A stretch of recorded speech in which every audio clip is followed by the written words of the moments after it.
Uganda দেশটি নিয়ে আমরা প্রায় মজা করে কথা বলে থাকি। একরকম তুচ্ছ করে দেখি আমরা এই দেশটাকে, যদিও এই দেশ সম্পর্কে আমাদের কোনো ধারণাই নেই।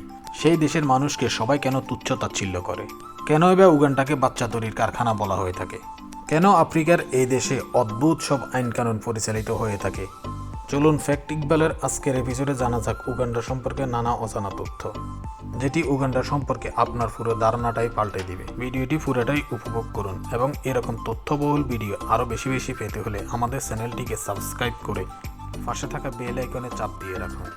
উগান্ডা একটি মুসলিম রাষ্ট্র। এটি পূর্ব আফ্রিকার বৃহত্তর হ্রদ অঞ্চলে অবস্থিত।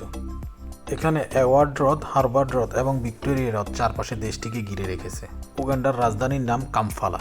এটি উগান্ডার বৃহত্তর একটি নগরী।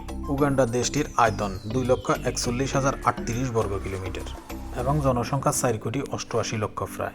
ইংরেজি এবং সহেলি হচ্ছে তাদের প্রধান ভাষা। উগান্ডার মুদ্রার নাম হচ্ছে সিলিং। বাংলাদেশের সাথে উগান্ডার মুদ্রার তফাৎ হচ্ছে বাংলাদেশের 1 টাকা মানে উগান্ডার প্রায় 43 সিলিং। উগান্ডা একটি দরিদ্রযুক্ত দেশ হলেও এখানে বহিরাগতদের সংখ্যা প্রায় চোখে পড়ার মতো। বাংলাদেশ, ইন্ডিয়া, নেপাল, পাকিস্তান সহ অন্যান্য দেশের মানুষ এখানে কর্মসংস্থানের জন্য এসে প্রবাস জীবন কাটাচ্ছে। উগান্ডার আইনশৃঙ্খলা খুব কড়া বললেই চলে। এখানকার আইনশৃঙ্খলা রক্ষাকারী বাহিনী সব সময় ভারী অস্ত্র নিয়ে চলাচল করে। দেশটিতে সবসময় তাদের আইনশৃঙ্খলা বাহিনীর উপর ক্রিমিনালদের ক্রসফায়ার করার অনুমতি থাকে। উগান্ডার মানুষেরা জন্মগতভাবে কালো জাতের। এদের বডি ল্যাঙ্গুয়েজ দেখলে অনেকটা ভয়ও লাগে, যদিও তারা খুব নরম মনের মানুষ হয়ে থাকে এবং যে কোনো মানুষকে তারা খুব সহজে বিশ্বাস করে। এরা খুব সহজে অন্য জাতের মানুষের সাথে মিশে যেতে পারে, এমনকি এরা হাসি খুশি ও রসিক মনের মানুষ হয়। এদের জাতীয় খাবার হলো কলা ও ভুট্টা। এরা সাধারণত দিনে 3 বেলা কলা ও ভুট্টা খেয়ে থাকে। এর পাশাপাশি এরা অন্যান্য নাস্তাও করে থাকে। উগান্ডা এমন একটা দেশ যেখানে সবাই ফ্রি মাইন্ডেই চলে। দেশটিতে অসংখ্য যৌনকর্মীও পাওয়া যায়। জোরপূর্বক দর্শন ছাড়া বাকি যৌন সম্পর্কগুলো সেখানে বৈধ, তবে এদেশে দর্শনের সমস্যাও একেবারেই কম। উগান্ডার প্রতিটি ঘরে এবং আবাসিক হোটেলের রুমের দরজার সামনে প্রোটেকশন ব্যাগ বা কন্ডম রাখা বাধ্যতামূলক করে দিয়েছে সে দেশের সরকার।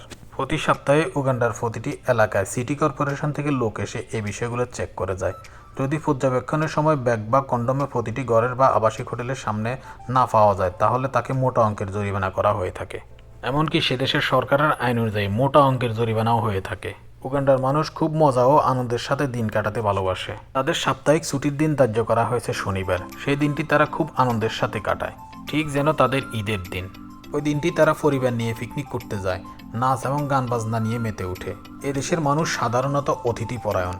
একবার কোনো অপরিচিত লোক এলাকায় গেলে তারা নিজ দায়িত্বে এগিয়ে আসবে তার সেবা করার জন্য, যেন মনে হবে আপনি তাদের বহুদিনের পরিচিত এবং আত্মীয়। 2012 সালে সারা বিশ্বের সবচেয়ে সেরা ট্যুরিস্ট অ্যাট্রাকশন ছিল উগান্ডা। গাছ কাটা নিয়েও উগান্ডাতে একটি চমৎকার নিয়ম আছে। এখানে আপনি একটি গাছ কাটলে ঠিক একই সময়ে আরও 3টি গাছ আপনাকে লাগাতে হবে। কলা, আনারস এবং অ্যাভোকাডো ফলনে উগান্ডা বিশ্বের প্রথম সারির দেশ। এখানে প্রায় 750টি পাহাড়ি গরিলা রয়েছে, যা অন্য দেশে হাতে গোনা কয়েকটি হয়ে থাকে। অপরূপ সৌন্দর্যের কারণে উগান্ডাকে আফ্রিকার মুক্তা বা ফেয়ার্ড অফ আফ্রিকা বলা হয়ে থাকে। এখানকার মানুষ সাইকেল চালাতে খুব বেশি পছন্দ করে। পৃথিবীর সবচেয়ে বেশি অ্যালকোহল মজুদও রয়েছে উগান্ডায়। এখানকার 50% জনসংখ্যায় রয়েছে 14 বছরের নিচে, অর্থাৎ উগান্ডা এখন পর্যন্ত বিশ্বের সবচেয়ে তরুণ দেশ। কেউ যদি আপনাকে তেলে ভাজা ঘাস খেতে দেয় তাহলে বুঝবেন যে আপনি তার স্পেশাল গেস্ট। শুধুমাত্র বিশেষ বিশেষ গেস্টদের জন্য তারা এই আইটেমটি রান্না করে থাকে। এছাড়া উগান্ডায় অবস্থিত ভিক্টোরিয়া লেক পৃথিবীর বৃহত্তর লেক। কয়েকটা দেশের সাথে যৌথভাবে এই লেক পাড়ের সৌন্দর্য যেন হৃদয় কেড়ে নেয়। উগান্ডার সৌন্দর্যের কথা মুখে বলে শেষ করা যাবে না। এটা উপভোগ করতে হলে নিজে চোখে দেখে আসতে হবে। খুব সুন্দর একটা দেশ উগান্ডা, সেই সাথে এ দেশের মানুষের মনও অনেক সুন্দর। বন্ধুরা, এই ছিল উগান্ডা সম্পর্কে কয়েকটি গুরুত্বপূর্ণ তথ্য। উগান্ডার দেশ সম্পর্কে আপনার কোনো মতামত থাকলে তা অবশ্যই কমেন্ট করে জানাবেন। সাথে সাথে ভিডিওটি ভালো লাগলে লাইক, শেয়ার, কমেন্ট করতে ভুলবেন না এবং আমাদের চ্যানেলটিকে সাবস্ক্রাইব করে অবশ্যই সাথে থাকবেন।